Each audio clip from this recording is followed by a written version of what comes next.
Hi-oh! Whichever way, I have no idea. I'm just going to show you how to make these awesome yarn feathers.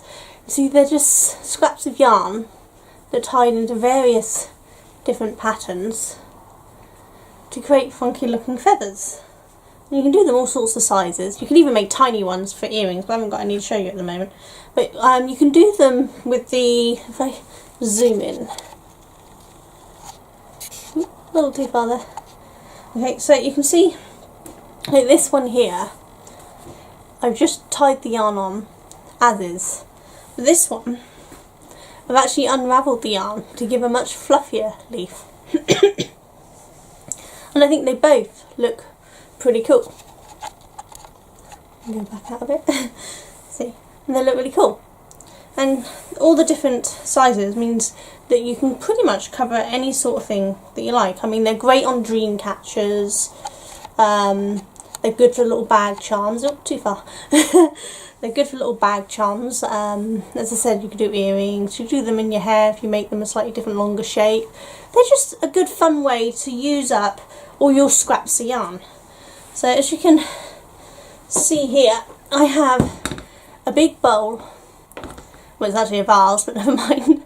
All the ends of yarn from when I'm knitting or crocheting, and I snip off the ends. I've kept them all on the top, the ones I've already organised for this thing, but you just keep them all in there, and then you can use them to do the feathers. So let's move them a bit more out of focus there. So all you need is just some scraps of yarn, as I said. You want one, which is going to be your base one, wants to be longer than the rest of your yarn, because this will be the one that you're tying around, which you'll fold in half and just pop down. If you want, you could secure it down, but I don't bother. It's a little bouncy because obviously they've just been screwed up in there. So if I come in closer, not further away would be handy. Okay, so we've got my scrappy yarn. So all you're going to do, I like to start with the same colour yarn that my base is, so that the point is always going to have the same colour matching, like I've done on like this one here. I started. And you can pick any colours you want, as many colours you want. I'm just going with two, as you can see, just two lots of scrap.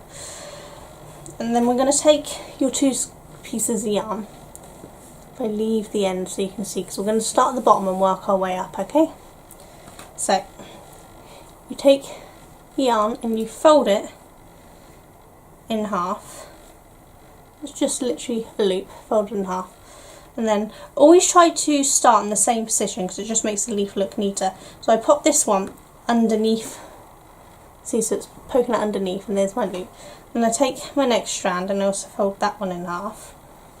And that one lays on top there. And what I'm going to do is I'm going to put these ends through that loop out, and these ends will come up through the loop because obviously this loop's on top. So you just poke the ones through there and poke those ones down there. And you see how they're now, see this loop is on top because the top thread is now threaded through there, and this loop's on the bottom because this loop was on the bottom first, so it's now up through the top. Does that make sense? I hope it makes sense. And so you're just going to pull it. Doesn't worry if this moves, don't worry about it. You're going to pull it through and it secures in the knot there. Now I move it so these are roughly right. You'll trim these down at the end, so don't worry if they're longer or anything. You're just going to trim them down at the end anyway. But you can match them roughly, it doesn't matter. You can see how that's there. So I'm going to do a further closer up one a minute so you can hopefully see. Right, so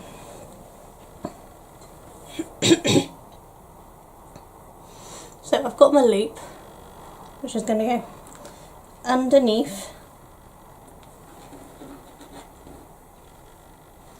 there, and then my second loop, which sits on top, and I'm going to use your finger to hold that in place, it's easier, and just pull up those strands so it's through and under.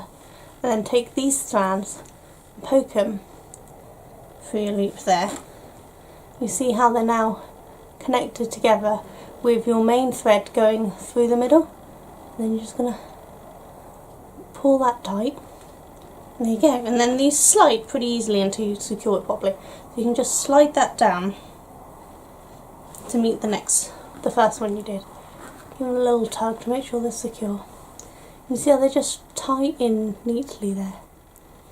And this is the whole thing. That's all you do, repeating that over and over again. So I'll come back out.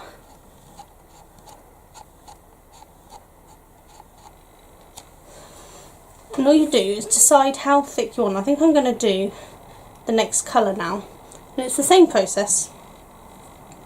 Some of your scraps might be much smaller, so try to keep scraps that are reasonably the same length. I've just grabbed out random ones, so I haven't actually checked the size. You can go much smaller, but anything under 4-inch length I think might be a bit fiddly for you if you're just starting. So try to stay above 4 inches where you first start, and then once you get used to the process you can go for smaller things. So as I said, we're popping on top.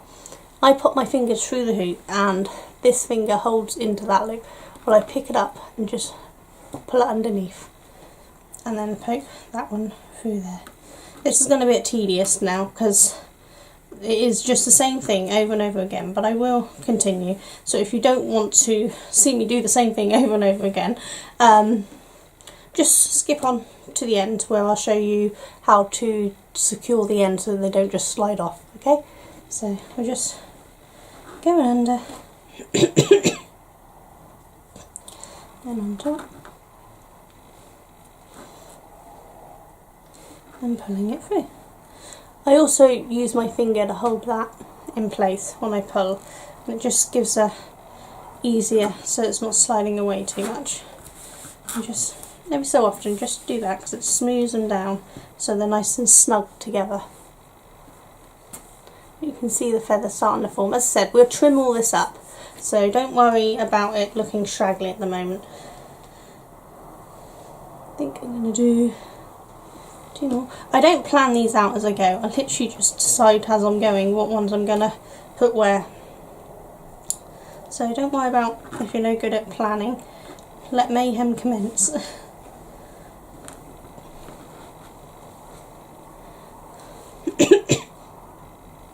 I will do a video at some point showing how to make these into earrings and necklaces and that sort of stuff. But for bag charms, you can leave them as it is, or you can even add beads. Some nice beads slipped over the top of the loop will look fabulous.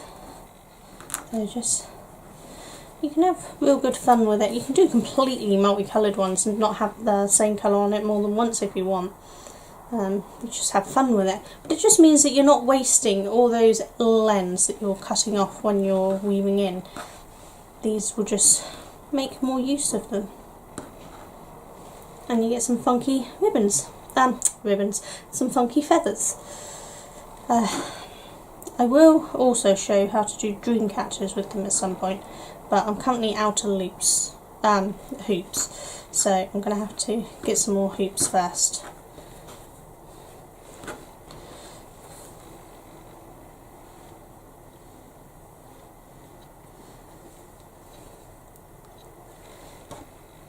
I don't know if I'll end up speeding some of this up. I probably will. Depends how long this takes and how bored you lot are likely to get.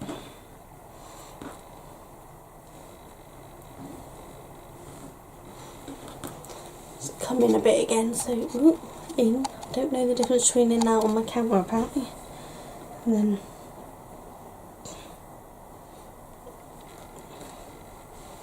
you can just see it fills up pretty quickly. It doesn't take long. It's a quite simple task to do, and I find it quite repetitive. It's a really good one to do while you're watching TV or something, because you don't really need to pay that much attention to what you're doing. Just pick yarn up, and if this starts to buckle, just hold them down, give it a little tug, and that pulls them down without it buckling. By doing it all the same side at all times, if I can zoom in and hopefully show you. Okay, I don't know if you can see down this side, they all have the bump from that loop the one that comes from this side is on the end. They're all on the same side, which gives a neater look. If you turn over, it mirrors it, so it's all on the same side that way. And that just gives a neater look because they look the same either side then. So it's not necessary, but it's certainly what I prefer to do because I think it just balances it out much nicer. You don't even have to match colour with colour. You could do one side of it one colour, the other side of it the other colour. I will show you in a second what I did with one of the brown and white ones.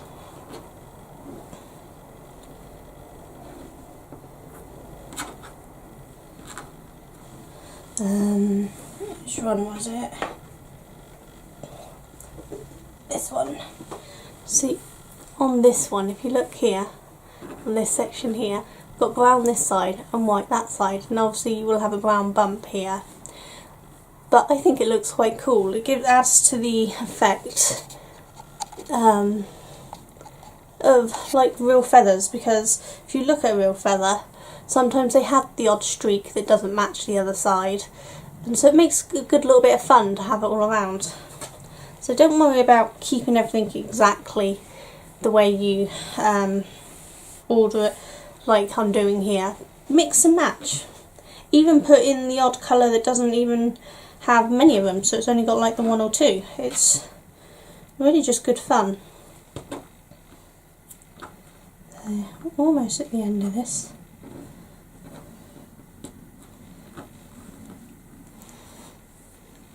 Sorry, I got to zoom back in again, didn't I? I think let's go with some more of this darker colour.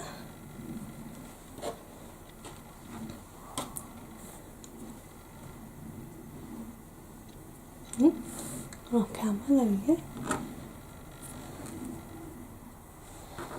If you need to watch this again just to get the hang of it, there is a section on YouTube where you can slow the videos down,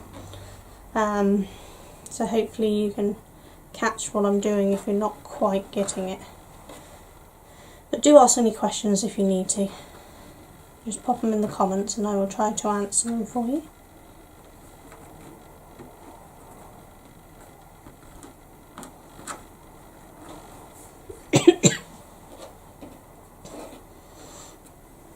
Do a few more of this.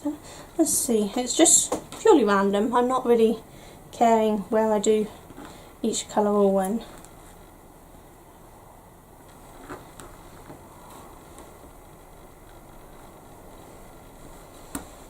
As you get closer to the top, you can use your finger in the actual loop to tighten it as you go, which I'll show you in a second.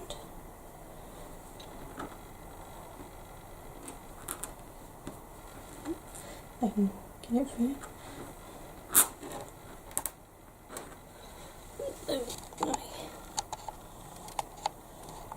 Just see that, see what I'm doing. So when I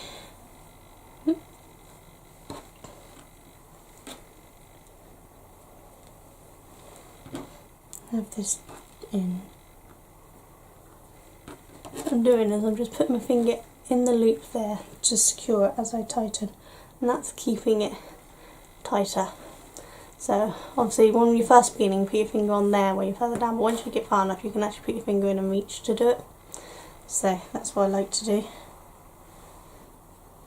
You see, there's no rhyme or reason, no same size sections, it's purely whatever you fancy picking up.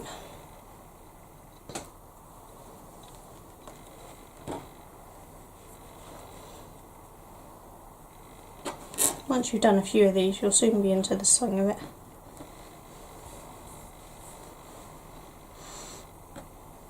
Let's do one more and then we'll call this one quits for the minute, and I can show you how to trim up.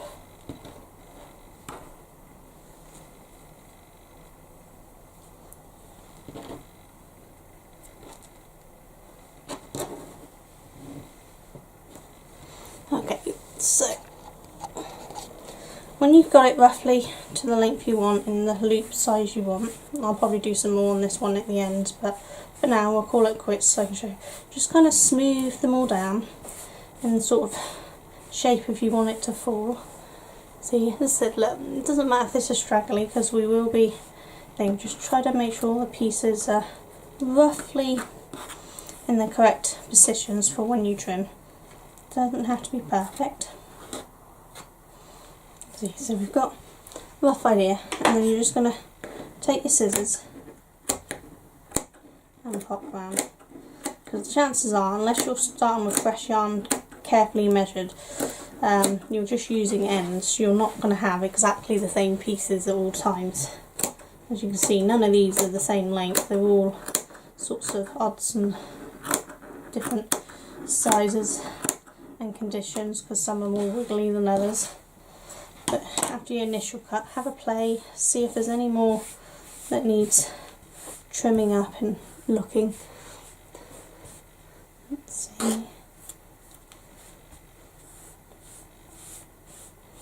And I think we've got a little stray one there that's bending round.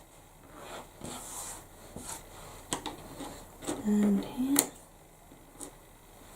take that down just a little bit more so that it matches there. Okay.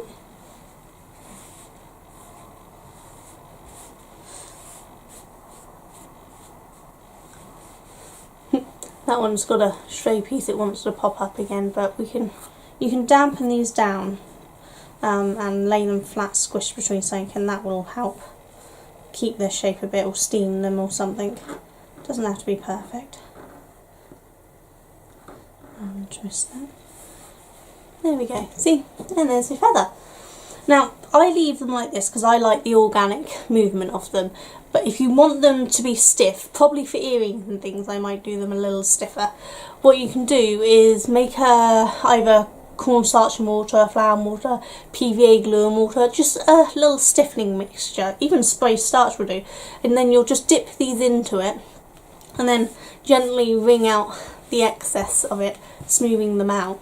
And then that will dry with them in the shape that you want. But I like the fact that they move around and don't stay all the same shape. Once they're hanging, they're pretty good. But okay, that's how you do your little flowers. So feathers, what is with me in wrong words? But I think they're really simple and a little bit of fun, and as you can see, you can get some really good fun colours and shapes and do them any which way. Go back out a little deeper. There we go. See,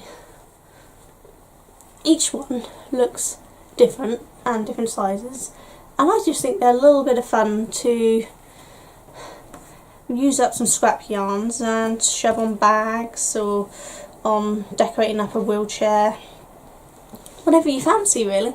But I hope you enjoy them, and feel free to share any that you make onto my Facebook group. Just search for Sonia Jones YouTube group.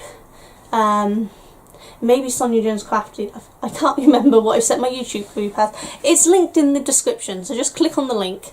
Yeah, it's on Facebook, and you can just wow, can we try that again, shall we? You can just share whatever you like. I'm sorry about the mess ups today, it's one of those days. If you've been watching long enough, you know I never say things the correct way around. But enjoy, have fun doing this. Bye.